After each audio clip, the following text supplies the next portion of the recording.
오늘 우리 주신 하나님 말씀은 신명기 4장 32절에서 40절 말씀입니다. 제가 봉독하겠습니다. 하나님 말씀입니다. 내가 있기 전 하나님이 사람을 세상에 창조하신 날부터 지금까지 지나간 날을 상고하여 보라. 하늘 이 끝에서 저 끝까지 이런 큰 일이 있었느냐? 이런 일을 들은 적이 있었느냐? 어떤 국민이 불 가운데에서 말씀하시는 하나님의 음성을 너처럼 듣고 생존하였느냐?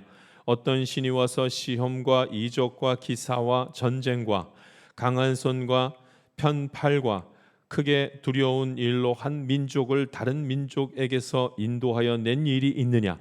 이는 다 너희 하나님 여호와께서 애굽에서 너희를 위하여 너희의 목전에서 행하신 일이라. 이것을 내게 나타내심은 여호와는 하나님이시요 그 외에는 다른 신이 없음을 내게 알게 하려 하심이니라. 여호와께서 너를 교훈하시려고 하늘에서부터 그의 음성을 내게 듣게 하시며 땅에서는 그의 큰 불을 내게 보이시고 내가 불 가운데에서 나오는 그의 말씀을 듣게 하셨느니라. 여호와께서 내 조상들을 사랑하신 고로 그 우선이 너를 택하시고 큰 권능으로 친히 인도하여 애굽에서 나오게 하시며 너보다 강대한 여러 민족을 내 앞에서 쫓아내고 너를 그들의 땅으로 인도하여 들여서 그것을 내게 기업으로 주려 하심이 오늘과 같으니라. 그런즉 너는 오늘 위로 하늘에나 아래로 땅에 오직 여호와는 하나님이시요 다른 신이 없는 줄을 알아 명심하고 오늘 내가 내게 명령하는 여호와의 규례와 명령을 지키라.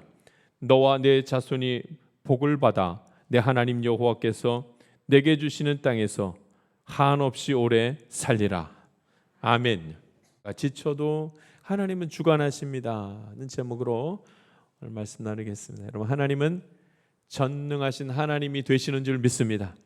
하나님은 전능하신 하나님입니다. 하나님은 하나님의 자녀들에게 계속해서 이 말씀을 하십니다. 하나님은 전능하시다는 말씀을 합니다. 오늘 저와 여러분이 예배드리는 가운데 하나님이 전능하신 분임을 깨닫는 복된 시간, 그런 시간으로 하나님께 삼아 주시는 줄 믿습니다. 모세가 하나님의 크신 능력을 백성들에게 알게 하려고 그렇게 합니다. 그래서 그가 한 말이 있습니다. 모세가 그 하나님의 크신 능력을 백성들에게 알게 하려고 한 말이 있습니다. 우리 32절 말씀 같이 한번 읽어보겠습니다. 32절 말씀 읽습니다. 시작. 내가 있기 전 하나님이 사람을 세상에 창조하신 날부터 지금까지 지나간 날을 상고하여 보라. 하늘 이 끝에서 저 끝까지 이런 큰 일이 있었느냐? 이런 일을 들은 적이 있었느냐? 아멘. 생각해 보라는 겁니다. 하나님이 사람을 세상에 창조하신 날부터 지금까지 지나간 날을 상고하여 보라. 생각해 보라는 거예요. 그러면 알 수 있다는 겁니다. 생각하는 시간이 필요합니다. 하나님을 생각하는 특별한 시간들이 우리에게는 날마다 필요합니다. 그렇지 않으면 믿음이 흔들립니다. 믿음은 생각에서 시작합니다. 믿음은 생각을 통해서 열매를 맺게 되어져 있습니다. 그러니까 생각해야 됩니다. 생각을 멈추지 마십시오. 생각해야 됩니다. 여러분, 정말 하나님이 계시지 않는 겁니까? 여러분, 정말 하나님께서 침묵하시고 하나님 일하지 않으시는 겁니까? 창세 이후로 지금까지 내게 벌어진 일들을 가만히 생각해 보면 하나님을 부인할 수가 없습니다. 하나님이 역사하시며 하나님이 일하신다는 말을 부인할 수가 없습니다. 다만 인간에게는 생각만 있는 것이 아니라 본능도 함께 있어서 생각과 본능이 자꾸 부딪힙니다. 생각해 보면 알 수 있는 것을 근데 생각하기를 거부합니다. 왜냐하면 본능대로 내 마음대로 하고 싶은 마음이 또 일어나기 때문에 이것이 틀리다 알아도 틀린 걸 하려고 합니다. 이것이 옳다 생각하여도 반대로 갑니다. 하나님이 살아계심을 믿는다 하면서도 자꾸 다른 일을 하려고 합니다. 그래서 믿음이 죄를 이기지 못하는가 그런 생각을 하게 됩니다. 믿음이 죄를 이기지 못하는가? 나의 믿음이 내가 죄 짓는 그것을 이기지 못하는가? 우리는 하나님을 믿습니다. 그런데 죄를 짓습니다. 이를 어떻게 하면 좋겠습니까? 우리는 정말로 하나님의 존재를 믿습니다. 그런데 죄를 짓고 싶어 합니다. 그래서 괴로워합니다. 여러분, 우리는 이 사실에 날마다 직면하는 시간을 갖습니다. 내가 하나님을 믿습니다. 근데 두려움에 벌벌 떱니다. 내가 하나님을 믿습니다. 근데 막 죄를 짓고 싶어서 어찌할 바를 모릅니다.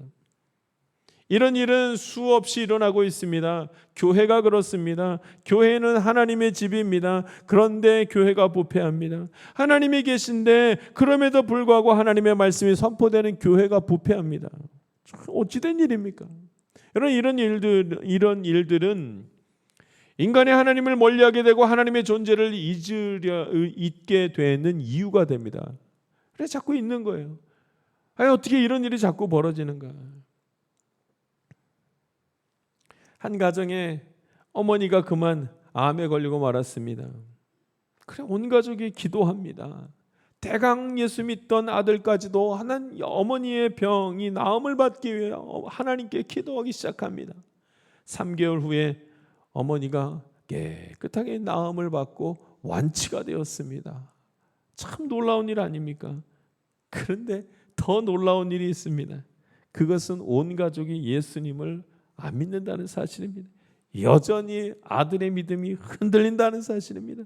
병만 나으면 하나님을 정말로 믿을 건 줄 알았는데 그렇지 못합니다.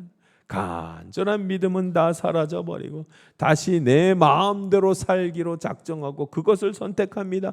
그럼 세상 권세의 힘이 어마어마합니다. 알아도 잘 안 됩니다. 믿습니다 해도 잘 안 됩니다. 안 됩니다.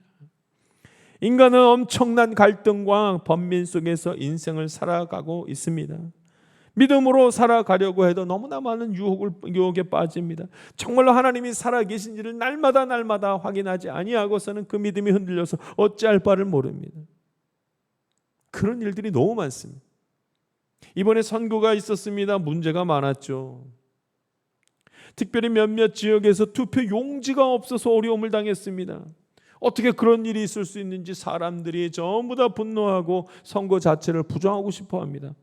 여러분, 이 선거는 부정선거입니까? 아니면 실수로 그런 일이 잠시 어떻게 하다 보니까 벌어진 일이겠습니까? 이럴 수도 있고 저럴 수도 있고 많은 생각들, 많은 의견들이 오갈 수 있습니다. 그러나 우리가 한 가지 자꾸 생각하는 것이 있지 않습니까? 하나님은 어디 계시는 겁니까? 인간이 무엇인가를 숨기려고 합니다. 나라가 무엇인가를 숨겨서 유익을 얻으려고 합니다. 그래서 막 바뀌어져 갑니다. 그럼 하나님은 어디 계십니까? 이런 일이 벌어진다. 하나님 왜 막지 않으십니까? 여러분, 수많은 일이 벌어지고 부패하는 일들이 벌어지고 속이는 일이 벌어진다고 한들 하나님께서 계획하시고 하나님께서 이루고자 하시는 큰 뜻이 바뀌겠습니까? 하나님이 존재하지 않는 것이겠습니까? 하나님이 이 나라를 주관하시지 않는 것이겠습니까? 그럴 수가 없습니다. 인간이 인간을 속일지라도 하나님의 뜻대로 됩니다. 할렐루야. 나라가 부패하고 악할지라도 결국 하나님의 뜻대로 됩니다. 이 땅의 공의가 사라질 듯 할지라도 하나님이 이 땅을 주관하지 않으시고 하나님의 섭리가 사라지지는 않습니다. 여전히 하나님께서는 동행하시며 함께하시며 여전히 하나님께서는 이 세상의 통치자요 주관자로 서 계신 줄 믿습니다. 우리는 하나님을 인정해야 합니다. 가만히 나의 삶을 상고하면, 가만히 이 나라의 역사를 상고해보면 하나님의 존재를 인정할 수밖에 없습니다. 이 세상에 우연이 어디 있습니까? 모두 하나님의 섭리와 하나님의 계획 가운데 있는 것입니다. 여러분, 그래서 말씀 이렇게 합니다. 우리 34절 말씀 같이 읽겠습니다. 우리 34절 말씀 읽습니다. 시작. 어떤 신이 와서 시험과 이적과 기사와 전쟁과 강한 손과 편팔과 크게 두려운 일로 한 민족을 다른 민족에게서 인도하여 낸 일이 있느냐? 이는 다 너희의 하나님 여호와께서 애굽에서 너희를 위하여 너희의 목전에서 행하신 일이라. 아멘. 다 너희의 목전에서 하나님이 행하신 일이라. 할렐루야. 이 모든 일은 하나님이 하신 일이라. 하나님은 이스라엘 백성들이 애굽에서 나올 때 다 생각나게 하시며 이 모든 것이 하나님의 뜻 가운데 있다고 자꾸 말씀하십니다. 이래도 믿지 않겠느냐? 이래도 하나님을 외면하겠느냐? 하나님 계속 말씀하십니다. 오늘도 하나님이 이제껏 인도하시고 하나님이 이 자리에 함께 하시고 앞으로도 하나님께서 이 모든 것을 주관하시고 다스리시는 통치자라는 사실을 오늘 저와 여러분이 믿고 하나님을 의지할 수 있게 되기를 간절히 바랍니다. 다만 문제는 무엇인가? 인간의 완악함입니다. 우리가 주의해야 될 것, 가슴에 품어야 될 것, 인간의 완악함입니다. 여러분, 출애굽할 때 10개의 재앙이 있지 않습니까? 그런데 하나님이 왜 10개의 재앙을 그렇게 행하셨는가? 딱 한 번으로 끝났으면 좋겠는데 10번이나 재앙을 내리시면서 하나님의 큰 능력을 보이시는 것을 봅니다. 여러분, 하나님이 능력을 보이시려고 하나님이 능력을 보이심으로 하나님을 믿게 하려고 10개의 재앙을 이스라엘 백성과 애굽에서 보이신 줄 아십니까? 아닙니다. 바로의 완악함 때문입니다. 그가 하나님을 믿지 않았습니다. 한 번에 하나님의 뜻을 알아보고 첫 번째 재앙을 겪으며 바로 하나님께로 돌아섰으면 10개의 재앙은 없었을 것입니다. 바로는 그렇지 못했습니다. 계속 하나님을 부인합니다. 그러다 10번까지 이르게 됩니다. 바로는 10번째 재앙을 겪고 나서야 이스라엘 백성들에게 하나님께 잘 봐달라고 말해달라고 하면서 그 이스라엘 백성들을 애굽에서 나가게 합니다. 그러나 여러분, 그것이 끝이 아니었습니다. 바로는 생각이 바뀝니다. 군대를 이끌고 다시 이스라엘 백성들을 추격하여 그들을 다 죽여버리겠다고 하면서 다시 완악한 마음이 그 마음에서 불릴 듯 일어나는 것을 봅니다. 그런데 여러분, 우리가 생각할 것이 있습니다. 왜 바로는 완악했을까? 바로의 완악함은 바로가 악하기 때문에 특별히 악한 이들에게만 그 완악함이 있는 것이겠습니까? 그렇지 않습니다. 이 완악함은 인간 모두에게 있습니다. 인간 모두는 완악합니다. 인간이 완악하기 때문에 하나님을 계속 거부하는 것입니다. 하나님 말씀을 불순종하고 하나님 말씀 안에 서 있기를 거부하는 것입니다. 그래서 홍해가 갈라지는 역사, 엄청난 역사를 경험하고도 밤에는 불기둥으로 낮에는 구름 기둥으로 그렇게 이스라엘 백성들을 하나님이 인도하셔도 여전히 이스라엘 백성들은 물이 없어서 불평하고 무엇이 없어서 불평하고 계속 하나님이 있는지 없는지를 혼돈하면서 믿음이 연약해지는 것을 보게 됩니다. 인간의 완악함입니다. 인간이 완악하기 때문입니다. 인간이 완악해서 늘 하나님이 없다 말하는 것입니다. 이제 이런 백성들을 향해서 하나님은 모세에게 이렇게 선포합니다. 그러니까 완악하니까 알지 못하니까 자꾸 잊으니까 하나님이 이렇게 말씀하십니다. 내가 그들에게 나타나리라 이렇게 말씀하십니다. 우리 35절 말씀 읽겠습니다. 35절 말씀 읽습니다. 시작. 이것을 내게 나타내심은 여호와는 하나님이시요 그 외에는 다른 신이 없음을 내게 알게 하려 하심이니라. 아멘. 하나님이 하나님 되심을 드러내심으로 오늘도 하나님 밖에는 없음을, 하나님 외에 다른 신이 없음을 오늘 저와 여러분에게 알게 하시는 줄 믿습니다. 바로가 큰 군대를 이끌고 가서 이스라엘 백성을 치려고 했어요. 아무것도 할 수가 없었습니다. 바로의 완악함의 마지막은 그저 멸망밖에 없었던 것입니다. 그래서 하나님이 이스라엘 백성들에게 나타나십니다. 계속 알게 하십니다. 나 외에 다른 신이 없다는 것을 알게 하십니다. 그래서 이스라엘 백성들에게 하나님께서는 인간들에게 여러 가지 모습으로 나타나셔서 이적과 기적을 베푸시는 겁니다. 하나님이 출애굽한 이스라엘 백성에게 가장 많이 하신 말씀이 있습니다. 너희를 인도하여 낸 것은 바로 나다. 너희를 인도하여 낸 것은 바로 나다. 오늘 저와 여러분이 함께 예배드리는 가운데 하나님이 내가 너희를 인도한다는 하나님의 음성을 듣고 우리 주님 의지할 수 있게 되기를 간절히 바랍니다. 광야에서 그 어떤 일을 당하여도 너희를 인도해 내시니라 하나님이시라 하는 말씀을 계속하십니다. 잊지 않게 하십니다. 오늘 성경 말씀 이제 가나안 땅으로 들어가기 바로 직전에 모세를 통해서 다시 한번 생각나고 기억하게 하신 이 신명기 말씀에 이렇게 말합니다. 나 외에 다른 신은 없다. 이것을 기억하라 이렇게 말씀합니다. 이것을 기억하게 하기 위해서 내가 너에게 나타내 주겠다 말합니다. 여러분, 모세는 하나님의 대언자 아닙니까? 하나님의 말씀을 대언하며 하나님의 일을 행했던 사람이 모세 아닙니까? 지팡이 하나로 그냥 물이 쫙 갈라지는 역사를 행한 사람이 모세 아닙니까? 그래서 사람들은 모세를 두려워합니다. 놀랍게도 하나님을 두려워해야 되는데 사람들은 모세를 두려워합니다. 모세가 가자고 하면 가고 모세가 멈춰서라 하면 멈춰 섰던 그들이 바라봤을 때는 그 능력이 모세에게 있는 것처럼 여겨져서 모세에게 집중합니다. 사실은 하나님께 집중해야 되는데, 모세가 위대한 능력이 있는 것이 아니라, 모세가 위대한 사람이 아니라 모세를 위대하게 하신 하나님이 능력의 하나님인 것을 오늘 저와 여러분이 깨달아 주님 붙들 수 있길 간절히 바랍니다. 이런 믿음의 통찰력이 오늘 저와 여러분에게 있어야만 합니다. 하나님이 모세를 쓰시니 물론 모세를 함부로 대해서는 안 됩니다.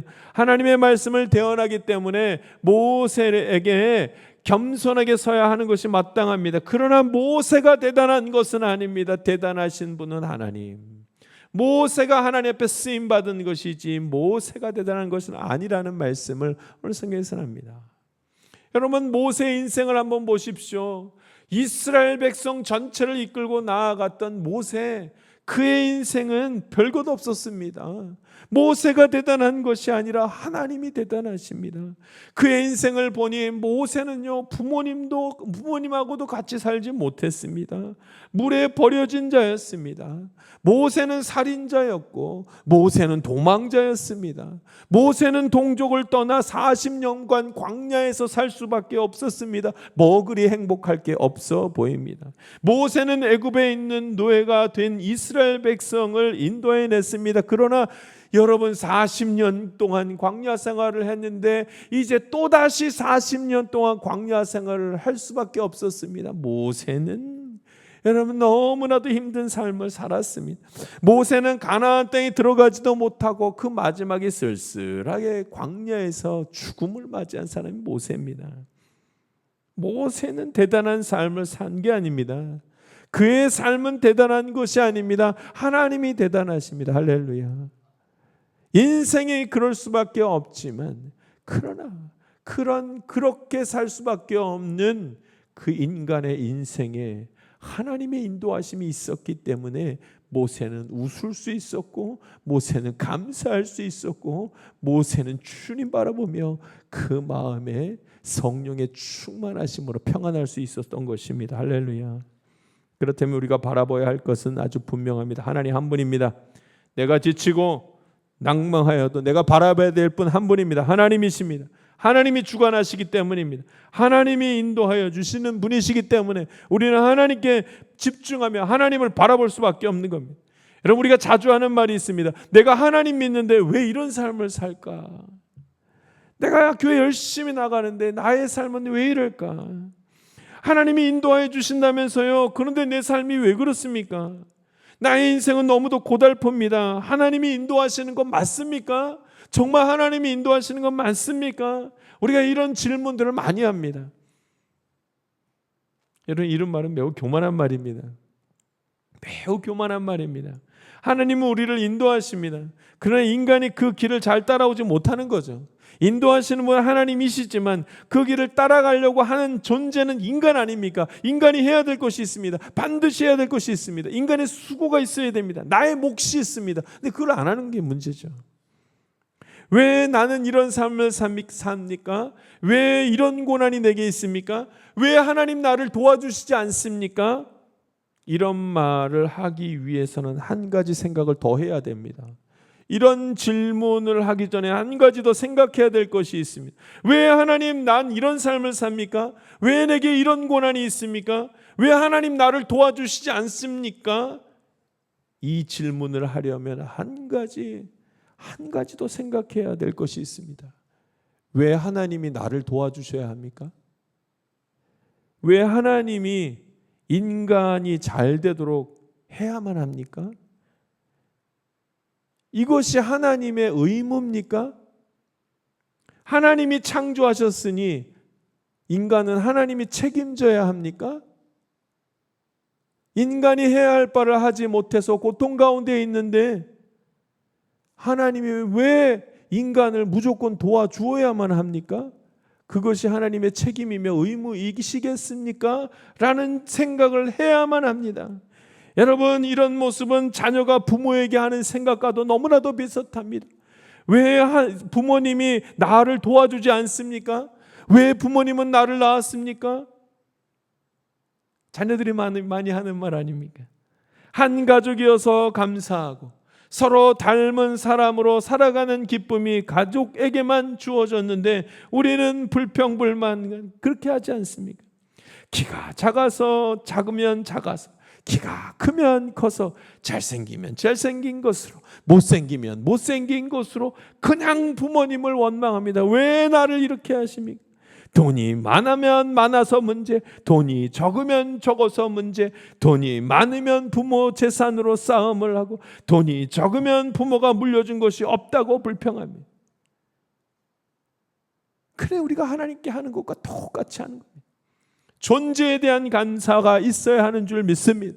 부모가 있어서 감사하고, 자녀가 있어서 감사하고, 살아계신 하나님, 창조하신 하나님이 나의 하나님이신 것으로 감사할 수 있게 되기를 간절히 바랍니다.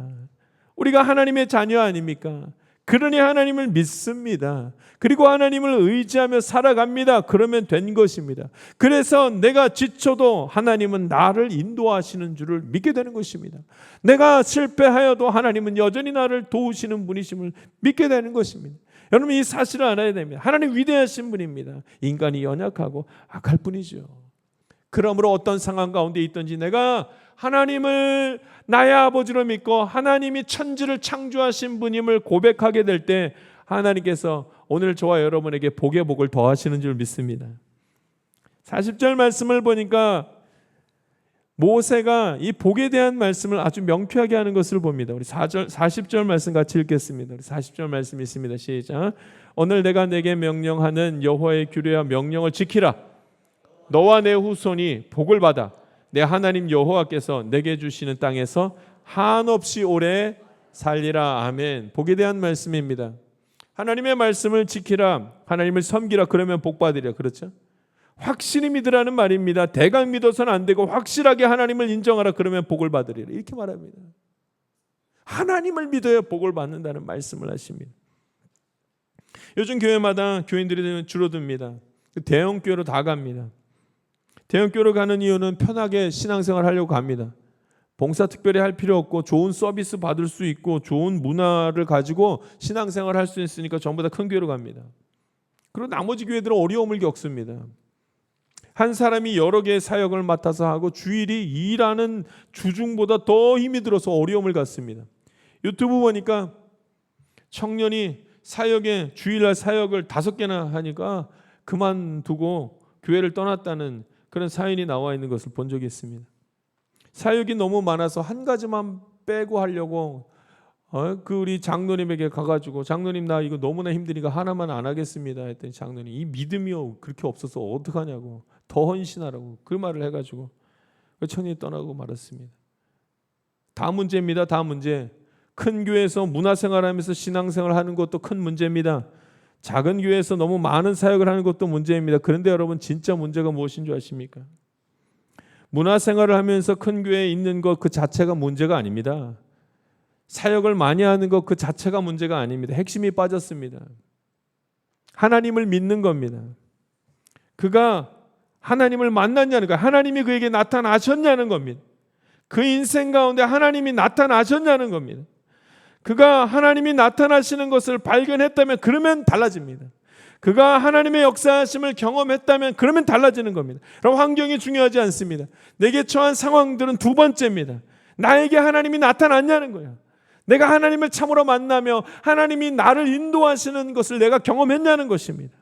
오늘 저와 여러분 하나님이 내게 나타나셔서 하나님이 나를 인도하시는 것을 경험함으로 말미암아 주님 의지하고 마음의 평안을 누릴 수 있기를 바랍니다. 정말로 하나님을 만나고 하나님의 인도하심을 보는 자라면 큰 교회도 괜찮습니다. 사역이 많아도 괜찮습니다. 다 괜찮다고 말할 것입니다. 하나님이 나타났냐는 거예요. 하나님이 나타난 것을 내가 깨닫고 하나님 외에 이 땅에 다른 신이 없습니다를 확실하게 고백할 수 있다면 그건 그 다음부터 소망입니다. 할렐루야. 그 다음부터는 어떤 상황 가운데 있어도 그 다음에 소망입니다. 하나님을 믿어라. 그리고 하나님의 말씀을 지키라. 그러면 복을 받으리라. 그러면 어떤 생각이 드십니까? 소망이죠. 하나님을 믿고 하나님의 일하심을 믿고 하나님의 말씀을 지키며 살아가면 복 받는다는 이 말씀을 탁 듣게 되면은 그 다음부터 소망이죠. 하나님의 존재를 경험하는 것이 내게 생기기 시작하면 그때부터는 모든 것이 소망으로 다 바뀝니다. 여러분, 인간에게 이게 관심사가 있습니다. 누가 복 받을까? 어떤 복을 받을까? 과연 누가 하나님의 복을 누릴까?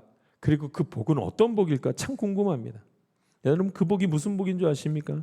하나님이 내게 나타나시는 것이, 이것이 복입니다. 하나님이 나를 인도하시는 것, 이것이 복입니다. 하나님이 나와 동행하시는 것, 이것이 가장 큰 복이 되는 줄 믿습니다. 40절 말씀을 제가 다시 한번 읽어보겠습니다. 오늘 내가 내게 명령하는 여호와의 규례와 명령을 지키라. 너와 내 후손이 복을 받아. 그 다음 말씀이 내 하나님 여호와께서 내게 주시는 땅에서 한없이 오래 살리라. 복이 지금 이 복이에요. 너와 내 후손이 복을 받아. 받는데 어떤 복이냐면 내 하나님 여호와께서 내게 주시는 땅에서 한없이 오래 살리라. 이게 무슨 말입니까? 땅을 주시겠다는 말인가? 내게 주시는 땅에서 이렇게 말하는 걸 보니까 땅 부자가 되게 해준다는 게 이게 복이 땅 부자 복인가? 그 다음에 한없이 오래 살리라. 이거 오래 사는 거, 장수의 복을 얘기하시는 건가? 여러분, 아닙니다. 그런 뜻이 아닙니다. 약속이 성취됐다는 말씀을 하는 겁니다. 하나님과 맺은 약속이 이루어지는 복을 말씀하는 것입니다. 할렐루야. 하나님이 복을 주시는 자는 하나님이 나와 한 약속이 이루어지는 복을 하나님께서 주신다는 말씀입니다. 하나님이 내가 너와 함께 하겠다. 내가 너를 인도하여 주겠다. 내가 너에게 나타나리라 하는 이 약속이 참으로 이루어지는 복이 참된 복이 되는 줄 믿습니다. 지난주에 제가 미국에서 공부하다가 했던 그 학교의 후배 목사님을 만나게 될 기회가 있었습니다. 그 목사님은 네팔에서 자랐고 아버지가 네팔 선교사님이라 네팔에서 쭉 자랐고 그래 유년 시절 다 보내고 중고등부 보내다가 이제 고등학교 대학을 미국에서 나온 분이셨습니다. 목사님이셨습니다. 한참 대화를 하는데 이 목사님이 4대째 목사님 가정에서 자란 목사님이시더라고요. 그리고 집안이 그냥 네팔 선교를 하는 분이었습니다. 근데 그분하고 대화를 하다가 보니까 그분이 이런 말을 합니다. 이 목사님께서. 목사님, 한국에 와서요, 제가 군대를 갔는데 너무도 행복했어요. 얼마나 행복했는지 몰라. 이래요. 뭐가 그렇게 행복했습니까? 그랬더니 군대 가니까 밥 3끼를 다 줘요. 밥 3끼가 얼마나 맛있는지 그냥 밥이 아니고 너무너무 맛있어요. 내무실에 들어갔는데요, 얼마나 따뜻한지요. 겨울에는 따뜻하고 여름에는 시원해요. 이렇게 좋은 데가 없어요. 어디를 가도 여기를 가도 그렇고 저기를 가도 그렇고 수도꼭지가 있어서 착 틀면 물이 나와요. 와, 아침 저녁으로 제가 샤워를 하는데 따뜻한 물로 샤워를 해요. 참 군대가 이렇게 너무너무 좋았어요. 저는 그 얘기를 하는 거예요. 한참을 듣는데 이런 생각이 들었습니다. 한국이 그렇게 좋은데 왜 가난하고 못 사는 나라 거기 가가지고 왜 선교를 할까? 그것도 대대로 그 어려운 길을 왜 걸어가실까? 자식은 자기 마음대로 안 된다는데 그 선교사님의 아들, 그 아들의 아들, 아들의 아들의 아들까지 어떻게 그렇게 계속 선교하면서 그 어려운 길을 아들들이 스스로 택해서 걸어갈까? 이유가 뭘까? 하나님이 그들에게 나타나셨기 때문입니다. 할렐루야. 약속의 말씀을 따랐더니 약속의 말씀이 이루어지는 것을 그들이 계속해서 그 가정이 경험했기 때문입니다. 할렐루야.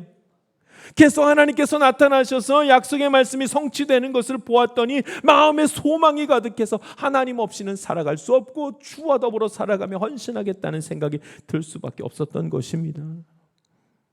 내가 지쳐도 하나님은 주관하십니다. 이 고백은 아무나 할 수 있는 고백은 아닐 것입니다. 내가 지쳐 있는데 왜 하나님이 나를 주관하십니까? 이 땅이 부패했는데 어떻게 하나님이 인도하신다고 말할 수 있겠습니까? 우리는 크신 하나님을 다 알 수 없습니다. 그러나 하나님이 나에게 나타나시면 나는 하나님을 인정할 수밖에 없고 나는 하나님을 믿을 수밖에 없고 하나님이 나에게 소망될 수밖에 없는 것입니다. 할렐루야. 신앙생활은 억지로 할 수 없습니다. 내가 좋아서 하는 것입니다. 내가 하고 싶어서 평생 그런 믿음을 가지고 살아가는 것입니다. 이것이 진짜입니다. 이것이 진짜 믿음 생활이면 믿음입니다. 모든 예수 믿는 사람 하나님의 자녀들은 마음에 소망이 있습니다. 그 소망은 예수 그리스도입니다. 오늘 저와 여러분이 가슴에 예수님 품고 하나님이 나타나시는 복을 누리는, 하나님의 인도하심을 보는 복을 누리는, 하나님이 함께 하심을 깨닫는 복을 누리는 믿음의 사람들 되기를 간절히 바랍니다. 기도하겠습니다. 살아계신 하나님 아버지, 오늘도 주님 말씀 나누게 하심에 감사드립니다. 내가 지쳐도 하나님은 이 땅을 다스리시며, 내가 지쳐도 하나님은 나의 인생을 인도하시는 전능하신 분인 줄 믿습니다. 오늘도 하나님 의지하며 믿음의 삶 살아가도록 주님 동행하여 주시옵소서. 감사드리며 예수님 이름으로 기도합니다. 아멘. 기도하겠습니다. 세상 가운데로 나아가는 성도 여러분, 생각해야 합니다. 가만히 생각해 보면 나의 처지가 참담한 것을 알 수 있습니다. 가만히 생각해 보면 내게 답이 있는 것이 아니라 하나님이 나의 인생의 답이라는 것을 알 수 있습니다. 그리고 조금 더 생각해 보면 하나님을 의지하는 것이 인생의 정답이라는 결론을 내릴 수밖에 없습니다. 주를 찬양합시다. 주를 경배합시다. 그리고 주께 도움을 간구합시다. 하나님이 이 세상의 주관자이며 하나님이 이 세상의 통치자십니다. 이번 한 주도 하나님의 위로와 하나님의 평안이 충만하길 바랍니다. 지금은 우리 구주 예수 그리스도의 은혜와 하나님의 놀라우신 사랑과 성령님의 감동감화 교통 충만하시는 종이 주의 능력의 손 아래 거하기를 사모하는 하나님의 귀한 자녀들 가운데 지금부터 영원토록 함께하기를 간절히 축원하옵나이다. 아멘.